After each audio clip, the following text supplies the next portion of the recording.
For the record, as we did at our first meeting. During our first meeting, if you wish to be recognized, please raise your hand. And when I recognize you, please say your name. This will ensure that you are recognized and the public knows who is speaking. If you intend to vote nay or abstain on any item, we will need to do a roll call on those votes. Because each member of this board is participating in these meetings from a separate location, we must verify that a quorum of members is participating and that each member's voice is clear, audible, and at an appropriate volume for all of the other members. Accordingly, I'm going to conduct a roll call and ask each board member participating in these meetings to state your name and the location from which you are participating. And I ask that each one of you pay close attention to ensure that you can hear each of your colleagues. Following the roll call, we will vote to establish that every member can hear every other member, and we will do the roll call alphabetically. Also, as the evening progresses, if additional board members join us for our meetings, I will ask them to verify their audibility and their location. All right. Abena Edu. Abna Edu, joining from my residence in Lee District. Linwood Gorham. Linwood Gorham from my residence in the Mount Vernon District. Tim Hackman.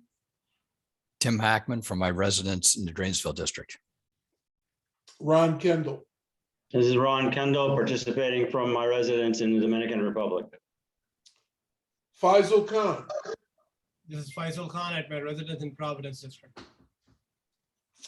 Ken Quincy. Ken Quincy participating at my residence in the Providence District. Kyle Stone. Kyle Stone participating from the Fairfax campus of George Mason University, which is in the Braddock District. Mike Thompson. Mike Thompson from my home in the Springfield District. Jim Zook. Jim Zook participating from my home in the Springfield District. And Dr. Cynthia Jacobs Carter. This is Cynthia Jacobs Carter participating from my home in Lee District. And I'm Bill Bowie, and I'm participating from my residence in the Hunter Mill District. Point of order, Mr. Chairman. I think we need to add Vice Chairman Maggie Godbold. Yes, Maggie Godbold. Thank you, Tim. This is Maggie Godbold, and I'm participating from my home in the Sully District. So at this point, I will pass the virtual gavel to Vice Chairman Godbold so that I may be heard to make the requisite motion. I move that each member's voice may be adequately heard by each other member of this board. This is Maggie Godbold. You have heard the motion. Is there a second? This is Mike Thompson. I second the motion. Thank you. This is Maggie Godbold. It has been moved and seconded. Is there any discussion? Seeing and hearing none, all those in favor of the motion signify by saying aye. Aye. Aye. All those opposed say nay. That motion passes. Thank you, Maggie. This is Bill Bowie. Second, having established that each member's voice may be heard by each other member, we must next establish the nature of the emergency that compels these emergency procedures, the fact that we are meeting electronically, what type of electronic communication is being used, and how we have arranged for the public to access this meeting. Therefore, I move that the state of emergency caused by the COVID-19 pandemic makes it unsafe for this board to physically assemble and unsafe for the public to physically attend any such meeting, and that as such, FOIA's usual procedures, which require the physical assembly of this board and the physical presence of the public, cannot be implemented safely or practically. I further move that this board may conduct this meeting electronically via Zoom. It is so moved. This is Maggie Godbold. You have heard the motion. Is there a second? Tim Hackman, I second the motion. Thank you, Tim. This is Maggie again. Is there any discussion? Seeing and hearing none, all those in favor say aye. Aye. All those opposed say nay. Mr. Chairman, the motion is approved. Thank you, Maggie. This is Bill Bowie. So now that we have all the preliminary matters out of the way, we can begin with the Budget Committee meeting. And just a reminder that when you're talking, please state your name. So, Mr. Quincy, you have the floor. Ken Quincy, Budget Committee Chairman. Excuse me. The Budget Committee will come to order, and I will now ask Mr. Mike Peters to present the item. Great. Thank you very much, Mr. Quincy. This is Mike Peter. I'm the Administration Division Director, and I'm pleased to continue our string of good news from the financial standpoint, but also wanted to just take a moment to set the stage for some things that you'll be seeing relatively soon as part of the ongoing process that the county, the Board of Supervisors, and the school board have been going through as we talk about future CIPs. Tonight, we're just talking about the operating budget, but I did want to just put a placeholder that that joint committee is making several recommendations as they're coming forward. They are making the recommendation that we are allowed as a county to increase the annual bond sale from $120 million to $170 million. They are still committing at this point, and I know this is subject to discussion that we'll have in the coming weeks. They are still committing that we will have cash flow available of $20 to $25 million annually for our projects. But here are the two big things. The 2024 bond is now being proposed to move to 2026, and the 2028 bond to 2032, and then falling in line that the bond referendum cycles will become 6 years rather than 4 years. So that's just to set the stage there a little bit. You'll hear a lot more about it, but as we put our heads together, we wanted to make sure that our Park Authority Board knew the key items as we're moving forward here, because that will affect future discussions in the next few weeks here. So any questions about that? Okay, great. Thank you very much. Oh, Ron? I do not understand why we would lose 2 years of a cycle. Gaining 50 million, the potential for 50 million doesn't give us those 2 years back. That's not an increase of any kind, is it? No, Tim Hackman, I think it was a 70 million increase, wasn't it, Michael? Mike? It's a Michael? $50 million increase overall in terms of what the county can sell. And they are working with us to, rather than have a moving target of 15 to 20 million, they are looking at allowing our cash flow to be 20 to 25 million.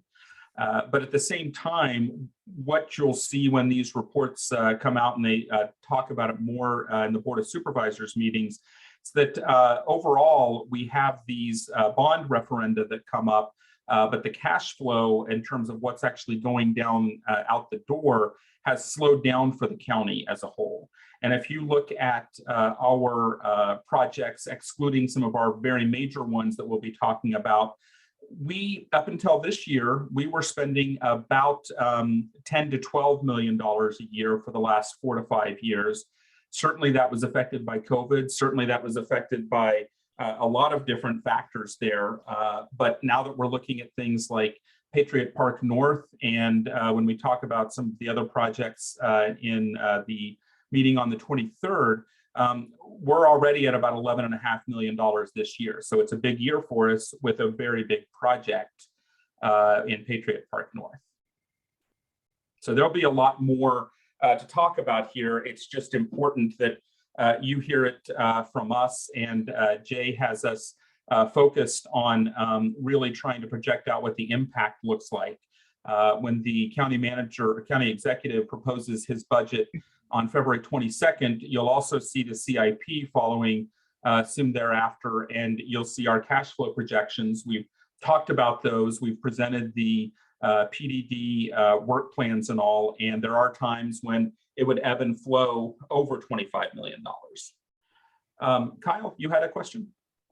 Yeah, so I know it's early, but just knowing that Audrey Moore got kind of delayed to begin with, how badly does this rearranging bond cycles hose Audrey Moore? How much further back are we going now? Sarah, do you want to speak to that? So right now, what we're projecting, and we're going to come to the board at the end of the month, we would hope to fund Audrey Moore in 26. We would really need to look at the scope of the project and whether we move forward with the full renovation, which we're estimating at this time is going to be like 70 million. And so if we only have $100 million bond, that only leaves about 30 million for our other, 419 parks. So that will be a discussion that we'll have at the next meeting.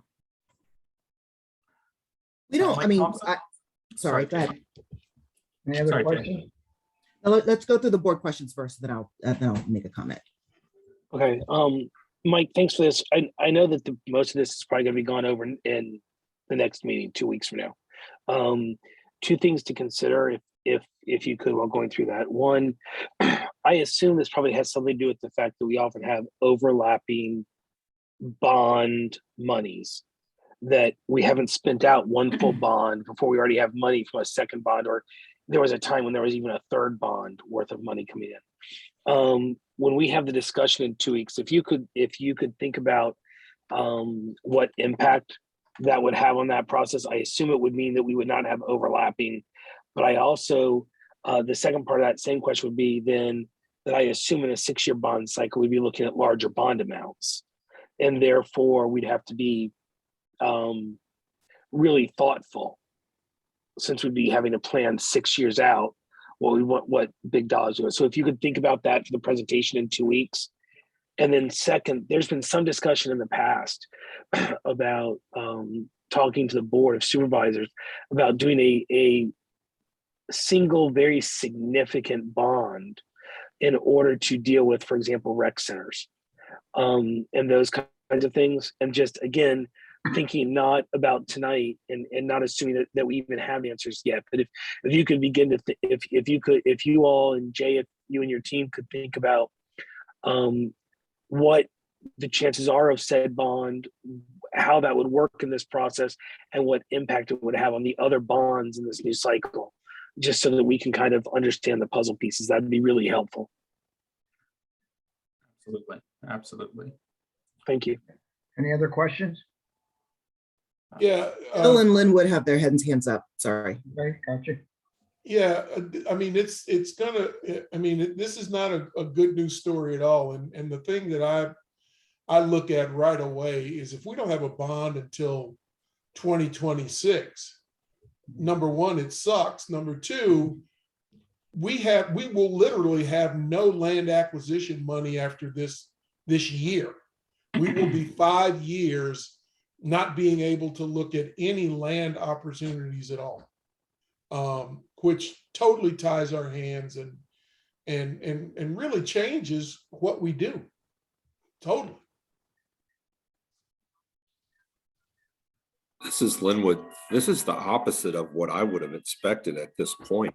I mean, we already have pretty much everything in the bond queue right now is inadequately funded because of the inflation of the last year, and we're not going to have deflation. And to say that there's no more money to add to those projects that are in the queue right now until 2026 is major hardship on us. Major inadequacy for the county's residents for these facilities that many of which operate at capacity right now, and not necessarily the ones in the bond queue, but lots of them that need improvement other than the ones that are in the bond queue right now.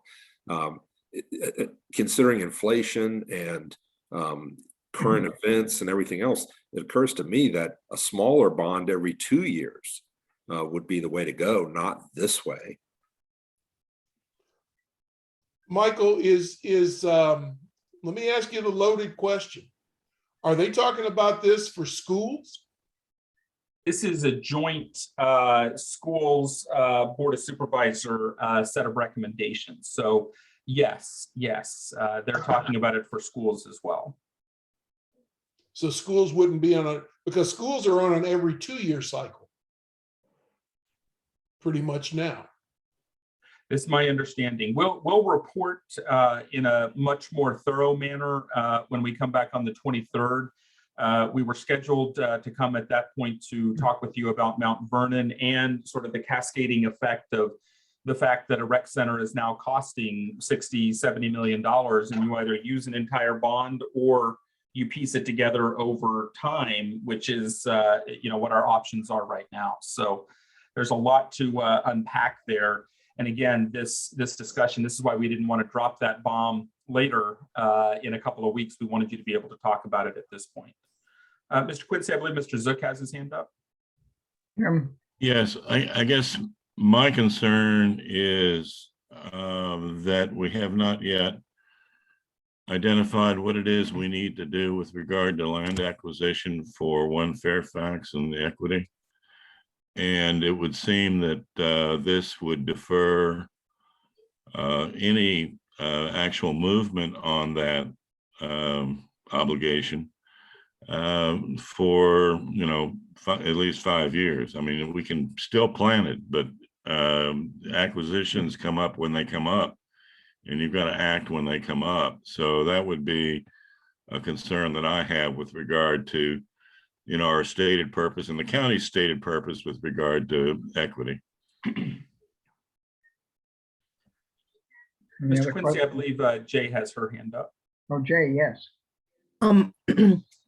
Yeah, this is not a good news story. I think that the only thing that allows me to sleep a little bit better is from what I've heard this is across the board pushback and not just being done to parks. I am very focused on the real life implications and not just okay, we can slip it back. I want we need to know how that impacts us so we can tell the whole story. I think that Jim is exactly right.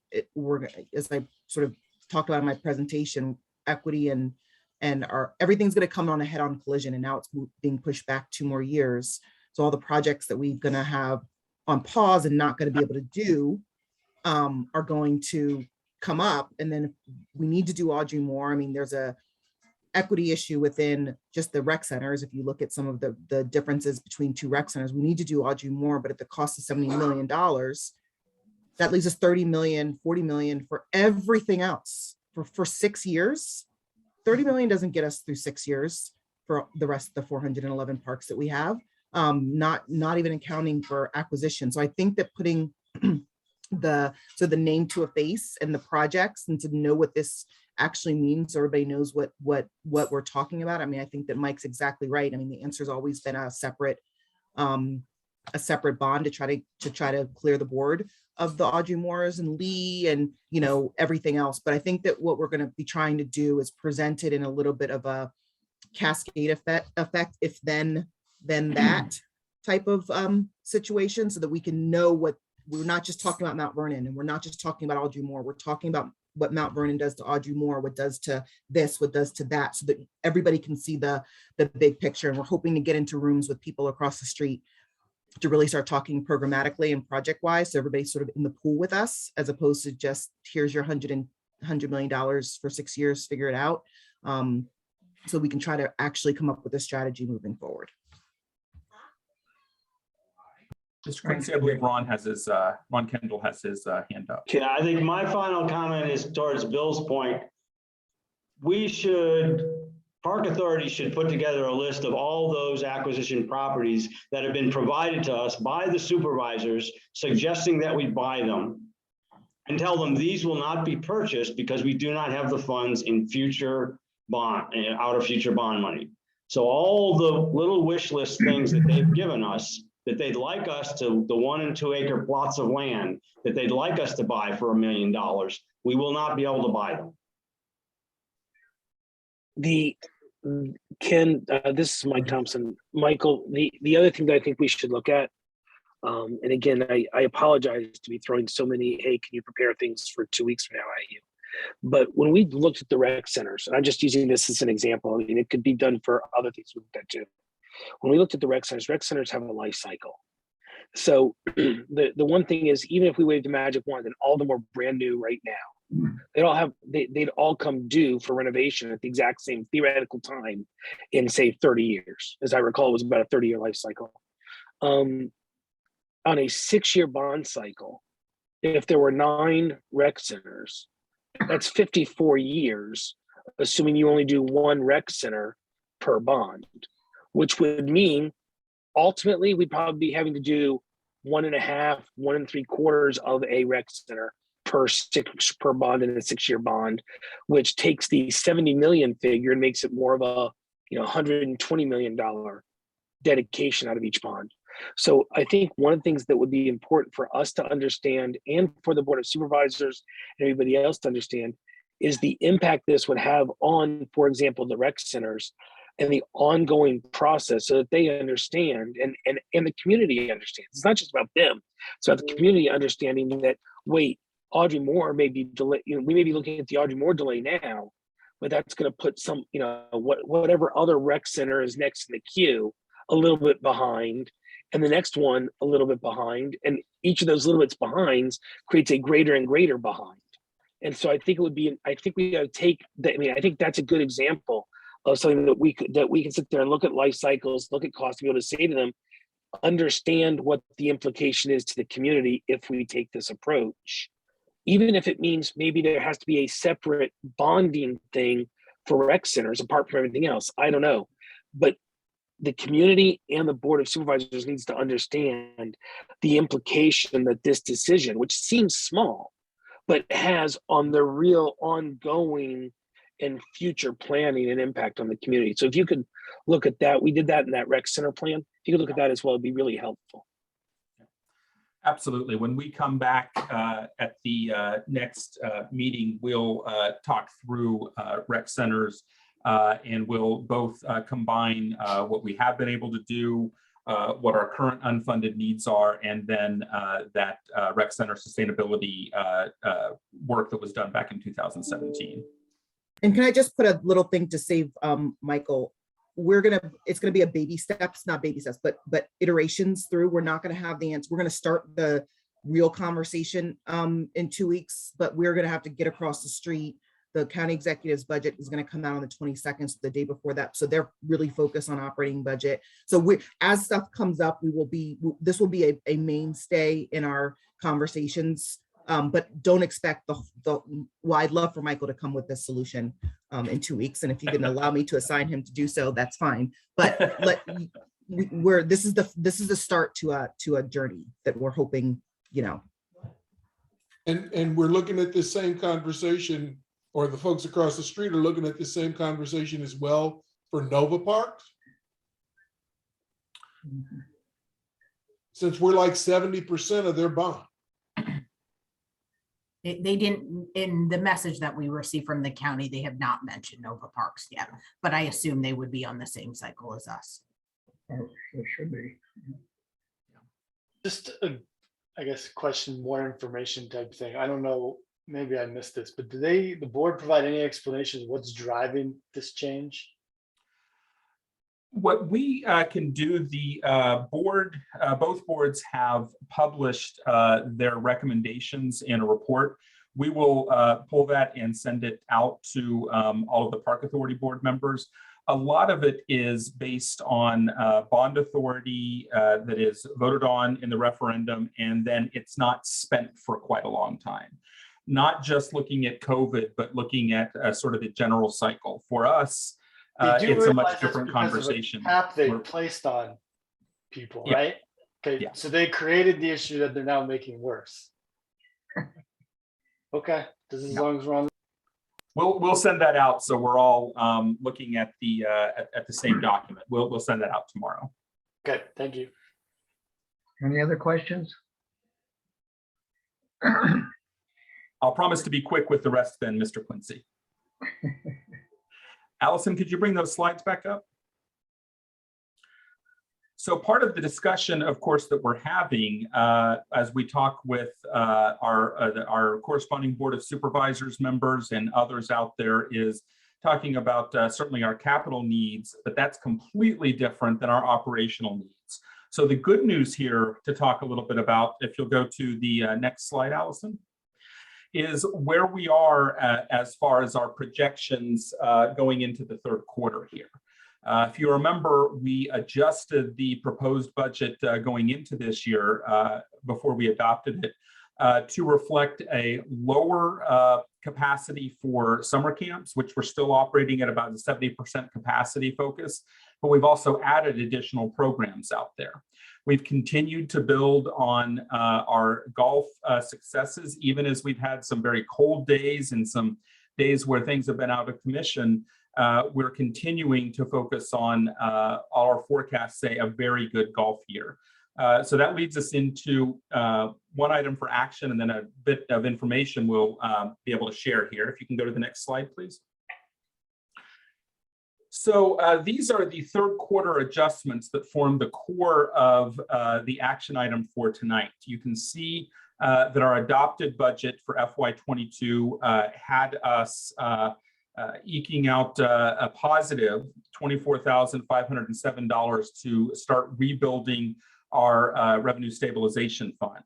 Just to remind everyone, our focus on that is to get at least to the 5% of our average revenue level, but the goal really is to move as close to 10% as possible. And our usual revenue here is between $40 and $50 million. You can see our current budget as well. There were some transfers in so we could stabilize and erase those previous deficits. And what we're proposing now is an increase in the revenue projections through the end of the year, as well as some corresponding increase in our expense. As I said, golf continues to do very well, and our current projections, which are still fairly conservative, we're looking at at least a $2 to $4 million net with golf, with about $14 million right now, even with the weather that we've had projected for the rest of the year. We also have had through the roof camp registrations. We talked about that at the last meeting. Even with our 70% capacity, which could certainly be adjusted, we've added additional programs and additional offerings. So we're continuing to already fill up for the upcoming summer. And of course, as we have these increased revenues, then we have increased staff expenditures as well. So that's why you see really the corresponding compensation increasing to be able to cover that as we move forward. So this forms the basis for what our request is. And if you can go to the next slide, Allison. This is the baseline, what we're looking at for the general fund. We are projecting right now, as far as the general fund is concerned, to really use all of the support that the county provides for us. You see that our expenditures there on the general fund side are a little over $28 million, which is roughly equal to a penny in the real estate tax. And we'll be talking about that in the future as well. But what we're doing is making sure that we focus on expending all these revenues because we're in such a good situation with the revenue fund being able to start to invest back into our revenue stabilization fund. There are a few requests that we've put in for the county to ask if we could have a couple of increases. We have a $100,000 request out there for additional technical requirements, as well as additional offerings of our summer concert series across the board. We are also putting out there a request for one-time expenses related to Patriot Park North. And these are things that we've discussed in previous months. This is fencing, this is scoreboards, playground, being able to outfit the concession stand to the standards that we've put together. Also, in response to the county's zero waste plan, as well as the applicable ordinances, we are moving forward if we're able to get funded at the first round of about $100,000 to start adding the particular and appropriate recycle cans at our busiest parks. They run about $1,000 or so per, and we're ready to start moving down that road. Overall, we have a need for close to 2,000 receptacles, but we're not putting that in at this point. We also have in the energy fund several requests related to bottle filling stations, irrigation pump controls, support for additional support for controlled burns through our natural resources focus.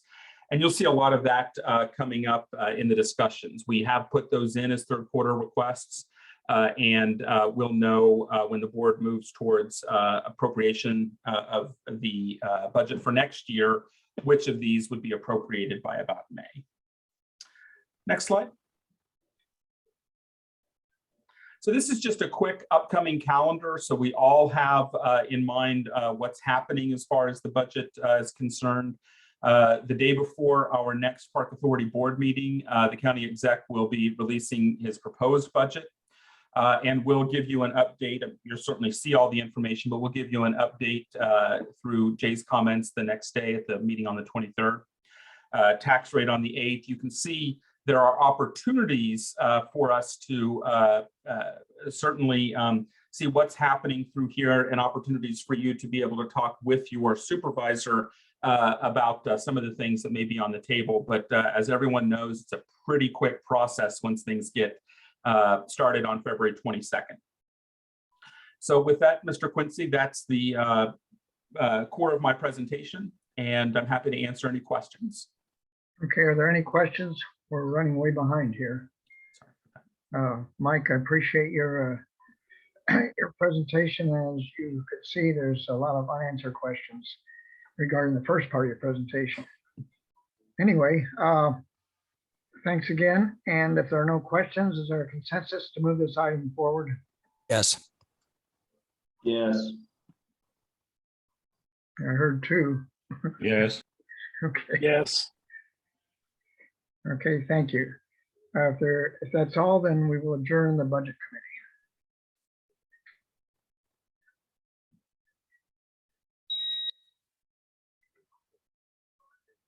Okay. Mr. Quincy, you're back up. I'm next. Okay, I was waiting for the go. Okay, Ken Quincy, Chair of the Planning and Development Committee. I'll call that committee to order and ask Mr. Paul Sherry to present the item. And you may have to condense it a little bit, Paul. Okay, so yeah, we'll go through this real quick. The PowerPoint slides are up now. So basically, as Mike was indicating, we have a lot of projects in construction right now. We have over $30 million. He named some of the big projects there. And we have about another $6 million in projects that are headed to construction over the next few months. So starting out here, next slide, please, Allison. So those were actually Riverbend, the maintenance shop on the left, and the other slide was the Hidden Oaks addition from the interior. But next slide, please. So just to run through some of these real quick, what we've been doing. So out of Spring Hill Rec Center, we had some additional LED lighting installations to round out doing essentially all the rec center now with LED lighting. And this was actually funded through energy funding from the county. So it didn't cost us anything. And this was about $141,000 project, but we'll see a lot of good energy reductions out of this installation. So next slide, please. Next slide. So in the 100 Mill District, at the Raglan Road Park, we demolished the old house that was in very poor condition. So that was completed back in the fall. Next slide, please. And one of the next. So in Mason District, similar situation out at Bryn Mawr Park, there was an old house with the acquisition that we demolished just because it was in poor condition. Next slide, please. Next slide. Then in the Mount Vernon District at the Martin Luther King Park, we had a major playground replacement project that also added ADA features for accessibility. So this was completed in the fall there, and it was about a $212,000 project. Next slide, please. We acquired the old Colchester Tavern structure back in December. Next slide, please. In Providence District, next slide, please. Out at the Oakmar Rec Center, we're doing other energy efficient installations. So we installed a system that helps with the water treatment that's very energy efficient. This was also paid for by county energy funds. Next slide, please. And then out at the Jefferson District Golf Course, we completed what was a bond project. It had multiple phases, but the last phase here was at the golf course. And we've replaced a number of the bunkers with a very drainage efficient type system, the better Billy bunker system. So that's all completed now. Next slide. Next slide. Another acquisition was out at Arrowhead Park. It was a home that was adjacent to the park as it was. So we acquired that for $500,000. Next slide, please. And then the last project was another energy efficiency project from county energy funds, which consisted of automated controls at several facilities out at the Sully Highlands Park. So this will allow for remote controlling of those facilities as well as automated controls. So that's it. If there's any questions, I can field those. Okay, and we can contact you if we have any questions, right, Paul? Sure, yeah, and same with the quarterly status report. Any questions on that, I can field those. Okay. There are no questions. Thank you, Paul. And All right, I think, somebody have a question? Oh, no. Okay, I'll hereby adjourn the Planning and Development Committee meeting. All right, Mr. Gorham, it's on you. This is Linwood Gorham. I'd like to call the Park Operations Committee to order, and in doing so, have Kurt Lewis present the item.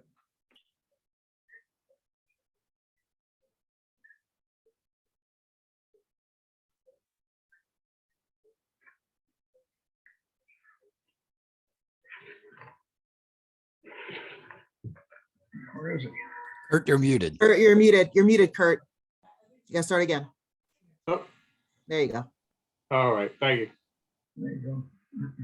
Tonight I'm gonna do some quick update of our park project, second quarter. First thing we have up is Wakefield Athletic Course, courts 9 and 10, and the first two permanent pickleball courts we removed the 2 platform tennis courts. And this was done out of sinking fund, the general sinking funds. Next slide, please. Again, you can see the pickleball courts there on the right, the old platform on the left. Next slide, please. Bragg District, this is the reconstruction of the ADA walkways around the courts. You can see how bad they were in the top, and then now they're nice and new. And we also installed park benches for pads for benches to come here in the future. And that was 88.95, 959. Next slide, please.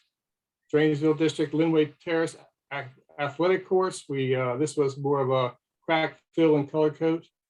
This came out of our annual athletic court budget.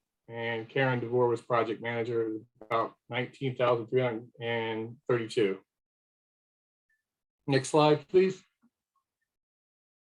Folly Lick Stream Valley Trail resurfacing, partial. We repaired the real bad parts of the trail and improved the drainage. And this was funded with sinking funds and some of our annual trails budget money, about $42,019. And our mobile crew and helped out with that as well. Next slide, please. Frying Pan Park. This is the indoor renovations at the arena. This was a new, both of these bathrooms were updated. They were actually flipped. So if you haven't been there in a while, where the men's room is now the ladies' room and the ladies' room is the men's room. As part of that was done because of the ADA upgrades we needed to do. So, and that was funded with county construction, building infrastructure funds, and that was about $80,000. Next slide, please. South Run District Athletic Courts. Again, this was more of a crack fill and a color coat. You can see the big crack there. We did this with ATC. Our contractor was about $13,856. Next slide, please. Again, this was our tennis courts. Again, crack fill and nice color coding. Done with athletic court budget, our annual athletic court budget, and it was about $18,000. Next slide. South Run Stream Valley Trail resurfacing. Again, this is another piece of the trail, fixed some drainage issues. And this was funded with sinking funds and our annual trails budget, about $46,000. Next slide. Any questions, comments? I know I rode through that fast, but I was trying to catch us up.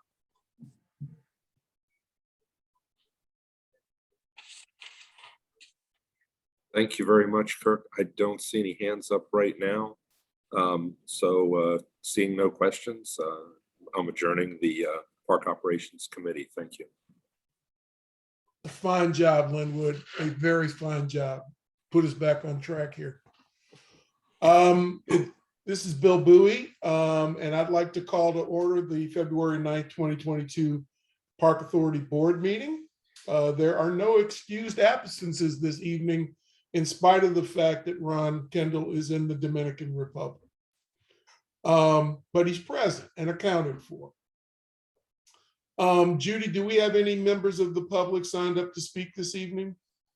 Judy Peterson, PIO. No, Mr. Chairman, there are no signed up speakers. Thank you. Okay. With that, we will proceed with the administrative items. Countywide administrative item number 1 is the adoption of the minutes of the January 26th Park Authority Board meeting. This is Maggie Godbold. I second the motion to adopt the minutes of the January 26th board meeting. Is there any discussion? All those in favor say aye. Aye. Any opposed say nay. That motion carries. Under action items, countywide, action item number 1 is the FY 2022 third quarter budget review, Fund 80,000, which is the Park Revenue and Operating Fund. Ken Quincy, I make a motion to approve the FY 2022 third quarter budget review fund 80,000 Park Revenue and Operating Fund. Tim Hackman, I second the motion. Is there any discussion? All those in favor say aye. Aye. Any opposed say nay. That motion carries. On to Chairman's matters. As you see in the previous budget committee meetings, we got a lot of work to do with our Board of Supervisors to let them know exactly, what our concerns are. Certainly, we will speak at the budget hearings, but I think that we need to get out in front of this as quickly as we can. We all see what a serious crimp this could put into our plans, especially around being able to address any of the needs of One Fairfax and the equity issue particularly. So that really concerns me there. Continued kudos to staff for the great work that you're doing. We're still under some tremendous constraints. I understand that. We will continue to monitor and get with the board to figure out from a meeting standpoint how we're going to continue to do this. I know there's some things that are changing. We're going month to month at this point. The ordinance is still in effect. So we'll check with the next meeting and see what the consensus of the board is to move forward. Okay. I've got I had a really nice lunch with the Queen of Pickleball a couple of weeks ago, Helen White. And Helen, of course, came with a list, and her goal is to have 8 dedicated pickleball only courts in every district in the county. And I certainly encouraged Helen to go for it.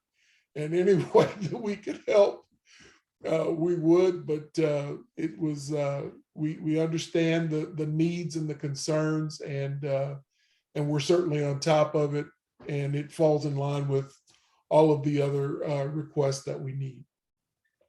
We're wrapping up in short time frame the redistricting, the naming conventions of the different districts. In the last meeting, I gave you some preliminaries. They're a little more solid now. We were looking at 5. That consideration now is only down to 2, pending a town hall meeting tonight that Supervisor Harity is having with regard to the potential renaming of Springfield District. But Mount Vernon and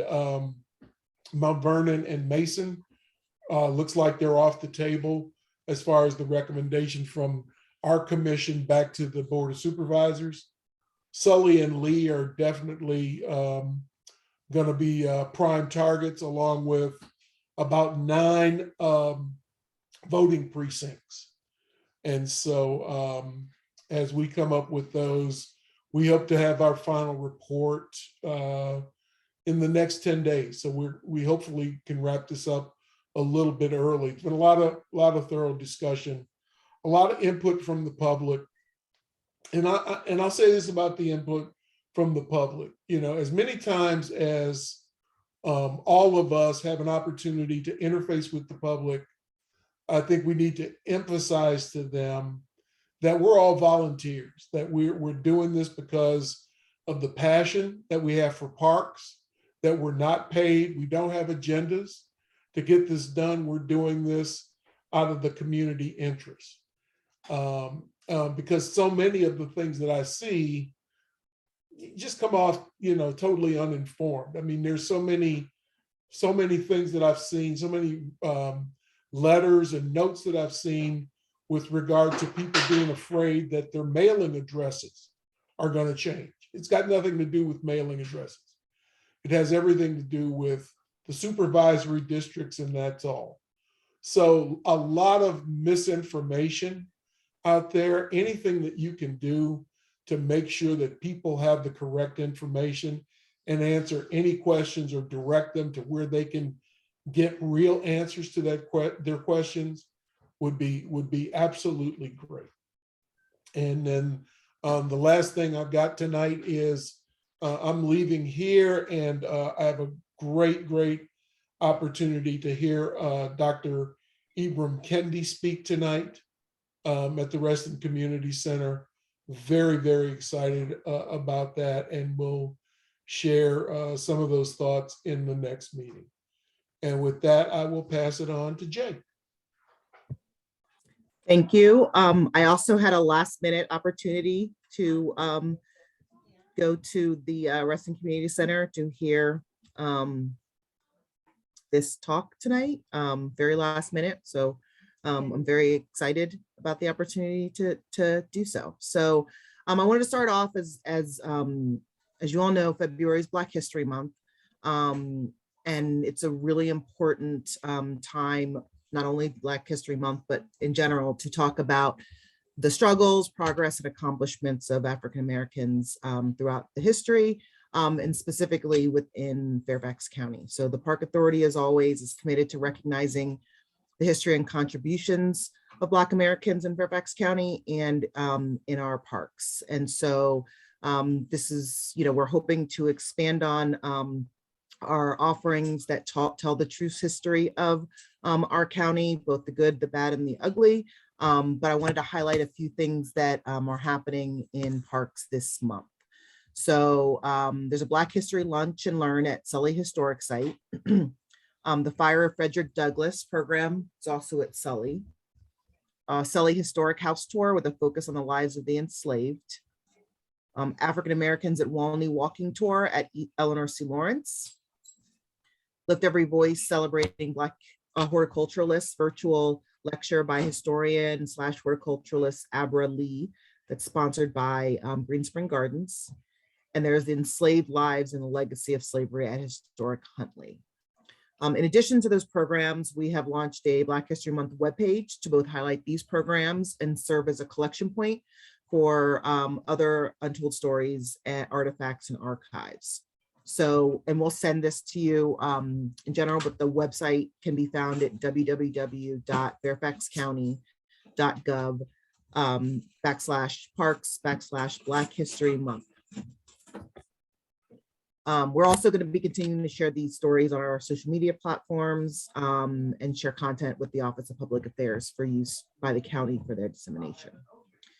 We wanted to thank you, mostly Allison wanted to thank you. I know that she can be, you know, she needs to be persistent to get everything in. We thank everybody for getting your statements of economic interest forms. And we had full compliance, and everybody's statement were completed by the deadline. So thank you, Allison, for making sure that that was all completed. Tomorrow night at 7 p.m. we're going to be having a virtual meeting on Lake Actink. for updates on the judging project. And next Tuesday, the 15th at 7 p.m., there'll be a virtual public meeting to talk about the potential partnership with the Great Falls Grange Foundation regarding management and operation of the Grange Hall and Forestville Schoolhouse. I will stop there because I know that we're running out of time to let you guys go through everything else. I'll update you on my tour next board. Thank you, Jay. This is Bill Bowie. Okay, Mr. Zook. Mr. Chairman, I'll pass. Thank you. Okay, Mr. Hackman. Thank you, Mr. Chairman. Tim Hackman. I just want to mention that next Tuesday, Jay will be at the Friends of Riverbend board meeting while I'm attending the Great Falls Grange Foundation virtual meeting. So thank you, Jay, for doing that. Appreciate it. Going on in Drainsville. Yep, that's it. Thank you, Mr. Chairman. Mr. Kendall, and we don't want to hear about anything that you need to do in the Dominican Republic. That's not our jurisdiction. I'll pass, Mr. Chair. Thank you, sir. Maggie? Yes, thank you, Mr. Chairman. Just want to thank the board for your confidence in voting for me for vice chair, and I can only try to do as good a job as my predecessor, Ken Quincy, has done. Thank you very much. That's it. Mr. Quincy? I seem to be having trouble here. We can hear your voice. We just can't see Okay. your face. All right, well, that's probably for the best.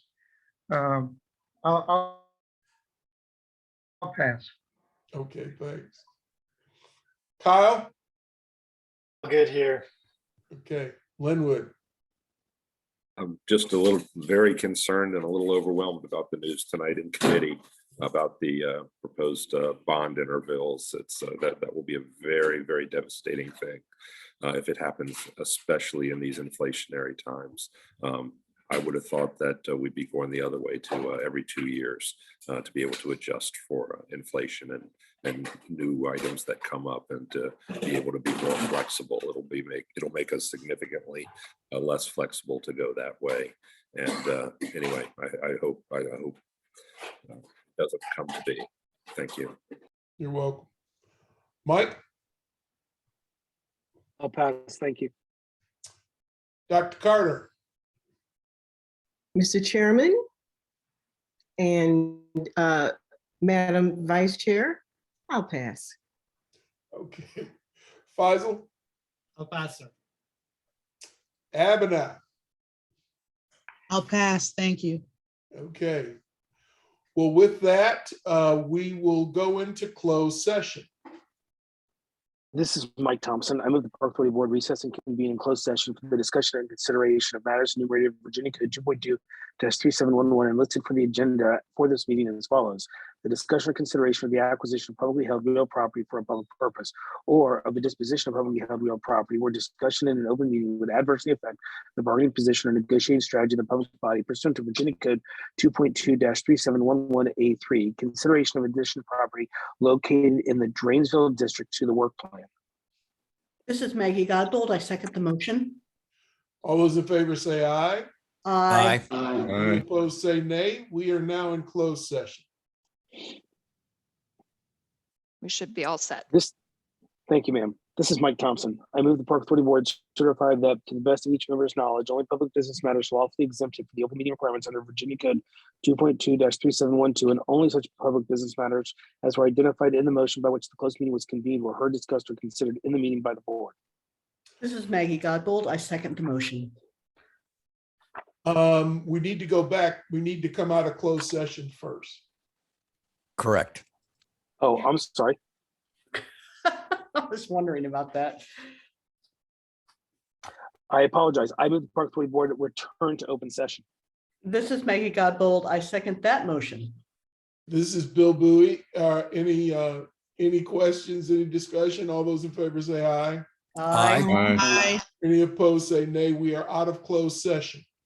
I will repeat myself very quickly, I promise. This is Mike Thompson. I move the Park Authority Board certify that, to the best of each member's knowledge, only public business matters lawfully exempted from the open meeting requirements under Virginia Code 2.2-3712, and only such public business matters as were identified in the motion by which the closed meeting was convened were heard, discussed, or considered in the meeting by the board. This is Maggie Godbold. I second the motion. All those in favor say aye. Aye. Any opposed, say nay. This is Tim Hackman. I move to approve the addition of the property located in the Dranesville district to the work plan. This is Maggie Godbold. I second the motion. Any discussion? All those in favor say aye. Aye. Any opposed, say nay. That motion carries, is added to the work plan. Mr. Chairman, Yes, sir. I wanted to let Mike know why it is that I voted for him to be secretary. And that's because he can deliver that speech in a nanosecond. Thank you, Mike. I didn't know if he was on something or not. Thank you. Thank you to the Lake Braddock Secondary High School debate team, of which I was a member of for 5 years. There you go. Yes. You have a future as an auctioneer. Exactly. And with that, we are adjourned. Have a great evening, everybody. Talk to you soon. Bye, everybody. Thank you. Bye-bye. Bye, everyone. Night.